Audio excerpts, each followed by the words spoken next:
What's up everybody, beau-hindman back with another video. This time I'm taking a look at Tamotu. This is a model kit slash toy that I have been waiting on for a long time. It is created by Maruttoys, and I think it's kind of distributed or helped out with Kotobukiya. But Maruttoys is who you're going to want to look for this toy.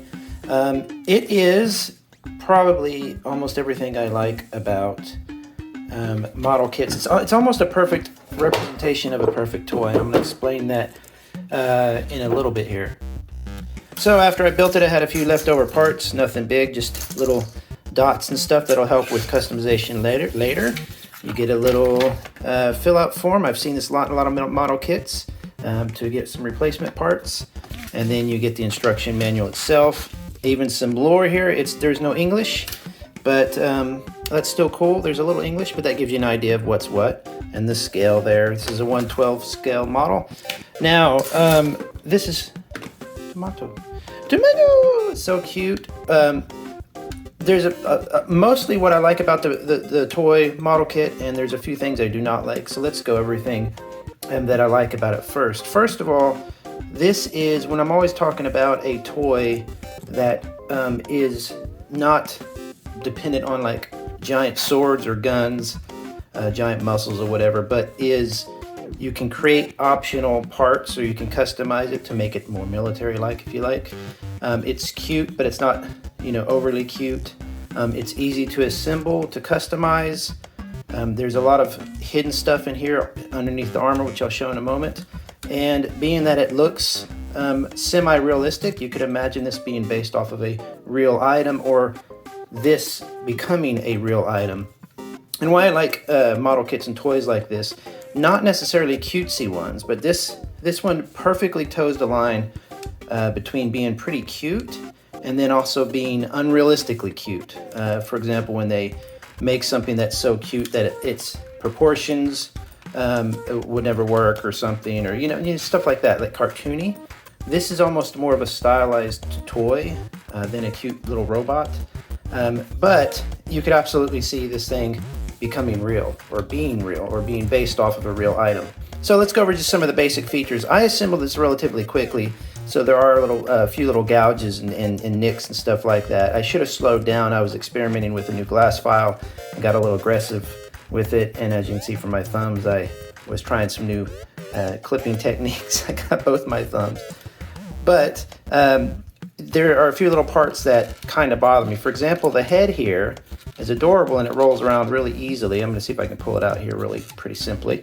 You can, and even underneath the head you can see how much detail there is in this kit. But as you can see from the head, there is a good seam line right in the middle of the head. That is a common issue with a lot of model kits. I'm guessing that it's easier to create a mold that doesn't go all the way around, but then you see parts like this that's all one part.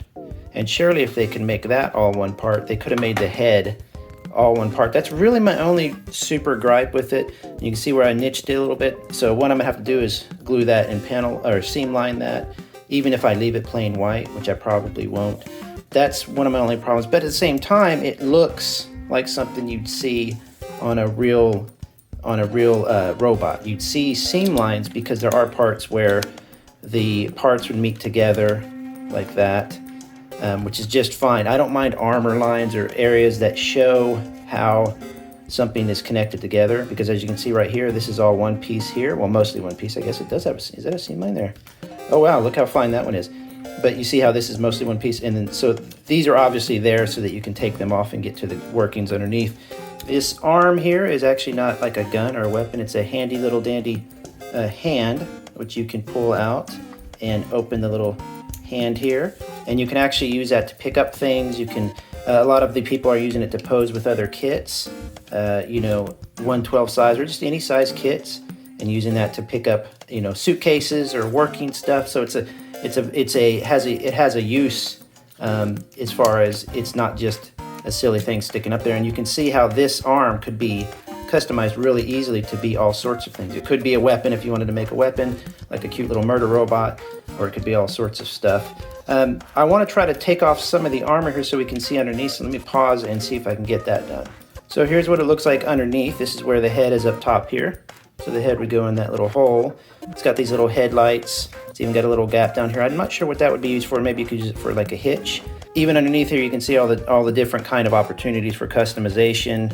You could put LEDs in here. There's enough room. This is an empty part here, so you could easily put an LED or a battery pack in there. I'm sure people have already done that.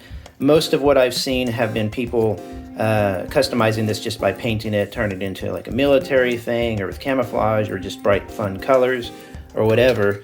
And you can see even the top part has its own little engine components, and it goes together very simply. This is all one part, but when you look at it like that, you wouldn't read that as being part of that.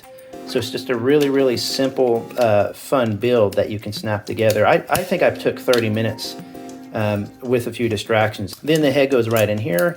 Pop, there's his little head, snaps down. So it's actually a really sturdy little device. It's gonna take some banging around. It's gonna take to a coat of paint wonderfully. And it lends so much to customization. Like I said, here's the little arm that has this little hand built into it. You can see in there how simple it would be. Oh, and I forgot that moves. How simple it would be to customize this, change it around a little bit, get some, you could even just put a weapon using that size sprocket in there. If not, you could adapt it, and that just plugs in there. And he even designed two, so you can put it in either the forward or the backward. You put two there. So it just has a million little opportunities for customization. So reassembled, put back together, it just takes a minute. You can see how quickly everything kind of goes back together. One of the advantages of designing a toy like this, or a model kit, it's a model kit more than a toy, but it's sturdy enough, I think, to be played with if you have children, is that you have the opportunity to make it play as though it was, real. So the way the legs pop out, you don't just take them out and reposition them. They actually kind of float out, and you can see all that stuff in there. You can see all the little working details. There is a vent right here. You might not be able to see it right behind the head there. That looks like it's good for intake of air for cooling off. There's venting back here, lights back here, which you would have for backing up and whatever, almost like a little car. But everything about how it moves and operates feels like it was thought of as though they were designing an actual robot to be used, right now. You could see how somebody could even maybe motorize this, make the head spin, put some lights, make this spin around using some pretty basic motor controls, because you could actually take out a good chunk of that plastic inside the toy and model kit and replace it with lights, battery packs, what have you. So overall, I think this is probably one of the best designed model kits I've ever had. There are a few little gripes, like with the seam lines.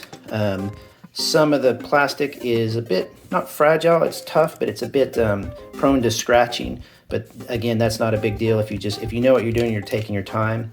So if you're a more advanced modeler, this is really good for you. And the price of it, it's a little bit pricey. It does come from Kotobukiya, who makes Hexagear, when everybody knows how pricey Hexagear is. But as we all know as well, with Hexagear, you get a really, really cool model kit toy that lends itself to customization. So to sum up, that's your Tamotu toy model kit that is amazing. It is a perfect blend of reality and cutesiness and stylized design. I think it's genius. It's a little bit pricey, but I think once you get one and you realize that putting something like this on your shelf means that you've added to your collection. You haven't just thrown another thing on your shelf that is the same old, same old. So totally worth it, 100%. I'm sure I will get another one, and I'm sure you will be seeing very soon people animating these in some form or another, because they are just adorable. I want to see more of this designer's creations. I'm following them on Twitter. Be sure that you do too. Just search for that. Maruttoys, actually. Search for Maruttoys, and you'll find them on Twitter. And just keep up with them. Fantastic little toy. I can't wait to see more of it. Enjoy, everybody. I'll talk to you next time. Beep, beep, beep, beep, beep, beep.